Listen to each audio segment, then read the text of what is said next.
भक्त भगवान शिव और देवी पार्वती के जी को प्रसन्न करने के लिए ये व्रत रखते हैं। पूरे विधि विधान से पूजा पाठ, खास तौर पर शिवलिंग का अभिषेक करते हैं और कई जगह पर तो भगवान शिव की बारात भी निकाली जाती है। लेकिन क्या आपको पता है कि शिवरात्रि के पावन पर्व पर अगर कुछ विशेष चीजें घर पर लाई जाए तो यह बहुत ही शुभ माना जाता है। तो चलिए आज के इस वीडियो में आपको बताते हैं कि ऐसी कौन सी चीजें हैं जो कि आप अपने घर पर ला सकते हैं। साथ ही साथ आप यह भी जानते हैं कि इस बार महाशिवरात्रि का पर्व कब मनाया जाएगा, चार पहर की पूजा का शुभ मुहूर्त कौन कौन सा रहेगा और प्रदोष काल और निश्चिता काल का मुहूर्त कब से कब तक रहेगा। सबसे पहले जानते हैं ऐसी कौन सी चीज है जो ये आप इस दिन घर ला सकते हैं। तो सबसे पहली चीज है शिव परिवार। धार्मिक मान्यताओं के अनुसार महाशिवरात्रि के दिन घर में शिव परिवार लाना बहुत ही शुभ माना जाता है। आप अपने घर में एक तस्वीर ला सकते हैं या फिर आप प्रतिमा भी ला सकते हैं जिसमें भोलेनाथ के साथ साथ माता पार्वती, भगवान गणेश, कार्तिकेय जी, नंदी जी और उनके गढ़ भी साथ में हो। मान्यता है कि घर में शिव परिवार की उपस्थिति होने से आपके घर पर सदैव भगवान भोलेनाथ का आशीर्वाद बना रहता है। अगली चीज है पारद के शिवलिंग। अगर आप घर पर शिवलिंग लाना चाहते हैं, क्योंकि बहुत से लोग शिवलिंग का अभिषेक या प्रदोष काल हो या चतुर्थी का व्रत हो, शिवरात्रि का व्रत हो या सोमवार का व्रत हो तो घर में ही शिवलिंग की पूजा करना चाहते हैं, अभिषेक करना चाहते हैं। तो शिवलिंग की यदि पूजा आप घर पर करना चाहते हैं तो पारद के शिवलिंग सबसे अच्छे होते हैं और उन्हीं का आपको पूजन या अभिषेक करना चाहिए। तो अगर आप घर पर शिवलिंग लाना चाहते हैं, उन्हें स्थापित करना चाहते हैं तो आप महाशिवरात्रि के दिन घर पर पारद की शिवलिंग लेकर आए। ध्यान रखिएगा जब आप शिवलिंग खरीद कर लाते हैं तो साथ में कोई मीठी वस्तु अवश्य लेकर आए। और यदि आप पारद के शिवलिंग की स्थापना घर में करते हैं तो न सिर्फ आपको भगवान का आशीर्वाद प्राप्त होता है बल्कि घर के कितने भी वास्तु दोष, काल सर्प दोष, पितृ दोष और कोई ग्रह दोष हो तो वो भी दूर होते हैं और सभी दोषों से शांति प्राप्त होती है। अगली वस्तु है रुद्राक्ष की माला। महाशिवरात्रि के दिन घर में रुद्राक्ष की माला या रुद्राक्ष लाना बहुत ही शुभ माना जाता है। भगवान शिव का स्वरूप माना जाता है रुद्राक्ष को, इसीलिए अगर आप शिवलिंग के दिन आप रुद्राक्ष खरीद कर लाते हैं तो विधि पूर्वक अभिषेक करके इसे घर में रखते हैं और इसका 108 बार जाप करते हैं तो इससे भी आपको भोलेनाथ की कृपा प्राप्त होती है। और इसके साथ ही रुद्राक्ष आपके घर जीवन के सारे रोग और शोक और दुखों का निवारण भी करता है। आप रुद्राक्ष की माला ला सकते हैं या फिर आप पंचमुखी रुद्राक्ष भी घर में रख सकते हैं।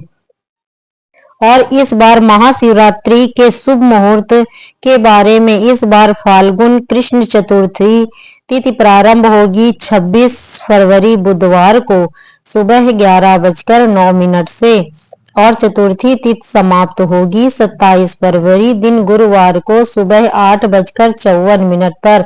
ऐसे में उदया तिथि के अनुसार इस बार 26 फरवरी बुधवार को ही केवल महाशिवरात्रि का व्रत रहेगा। व्रत सुबह सूर्योदय से प्रारंभ होकर अगले दिन के सूर्योदय तक रहेगा। शिवरात्रि के व्रत में बहुत से लोग निराहार निर्जल रहकर व्रत करते हैं तो कुछ लोग एक समय फलाहार ग्रहण करके भी व्रत रखते हैं। जिसकी जैसी सामर्थ्य हो वह वैसे ही व्रत रख सकता है। इस दिन शुभ मुहूर्त में भगवान शिव की और शिवलिंग की पूजा करके व्रत जितना ही पूर्ण फल प्राप्त कर सकते हैं। 26 फरवरी को ब्रह्म मुहूर्त का समय रहेगा सुबह 5:01 से 6:04 तक सूर्योदय होगा। सुबह 6:53 पर सूर्यास्त शाम 6:02 पर होगा। इस बार शिवरात्रि व्रत के दिन बहुत ही शुभ योग बन रहा है, जो कि शिव योग होगा। सुबह से लेकर रात 11:04 तक रहेगा और उसके बाद में सिद्ध योग प्रारंभ हो जाएगा। अमृत काल सुबह 6:02 से 7:31 तक रहेगा। राहु काल, जो कि अशुभ मुहूर्त होता है, दोपहर 1:30 से 3 बजे तक रहेगा। देवता का पूजन इस पवित्र मास में किया जाता है। कौन कौन से ऐसे प्रमुख व्रत त्योहार हैं जो इस मास में आते हैं और इस मास में किन चीजों का सेवन करना चाहिए, किन चीजों का दान करना चाहिए। साल 2025 में फाल्गुन मास प्रारंभ होगा 13 फरवरी दिन गुरुवार से और फाल्गुन मास की समाप्ति होगी 14 मार्च शुक्रवार को फाल्गुन पूर्णिमा के दिन, जिस दिन रंगों का त्योहार होली मनाया जाएगा। इस महीने में आने वाले सबसे खास त्योहार के बारे में अगर बात करें तो संकष्टी चतुर्थी, विजया एकादशी, महाशिवरात्रि, आमल एकादशी और होली से ठीक 8 दिन पहले होलाष्टक तक लग जाते हैं। यह 8 दिनों का समय होता है जिसमें सभी शुभ काम रुक जाते हैं। हिंदी पंचांग के अनुसार अंतिम महीना होता है फाल्गुन का और इस महीने में धीरे धीरे गर्मी के दिन शुरू होने लगते हैं। चंद्र देवता हैं और चंद्र देवता के स्वामी भगवान शिव हैं और शिव जी ने चंद्रमा को अपने मस्तक पर धारण कर रखा है। इसलिए अगर पुराणों की माने तो फाल्गुन मास चंद्र देवता की आराधना के लिए सबसे उपयुक्त समय माना जाता है, क्योंकि यह चंद्रमा का समय महान भी माना जाता है। इसके अलावा फाल्गुन मास भगवान श्री कृष्ण को भी समर्पित है। इस मास में भगवान श्री कृष्ण के 3 स्वरूपों की पूजा बहुत ही लाभदायी मानी जाती है, जिसमें श्री कृष्ण के बाल कृष्ण रूप और युवा रूप के कृष्ण और गुरु कृष्ण की पूजा की जाती है।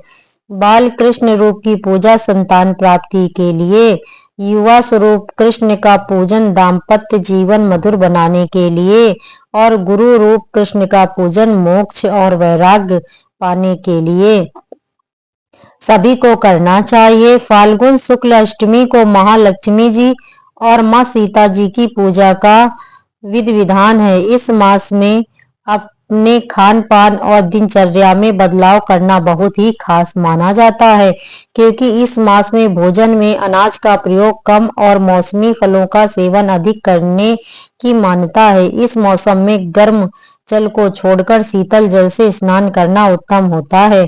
अगर संभव हो तो गंगा स्नान का लाभ भी अवश्य उठाएं। मान्यता है कि रोगों से मुक्ति पाने के लिए फाल्गुन का महीना उत्तम है और इस महीने में भोले शंकर को सफेद चंदन अर्पित करने से स्वास्थ्य लाभ होता है।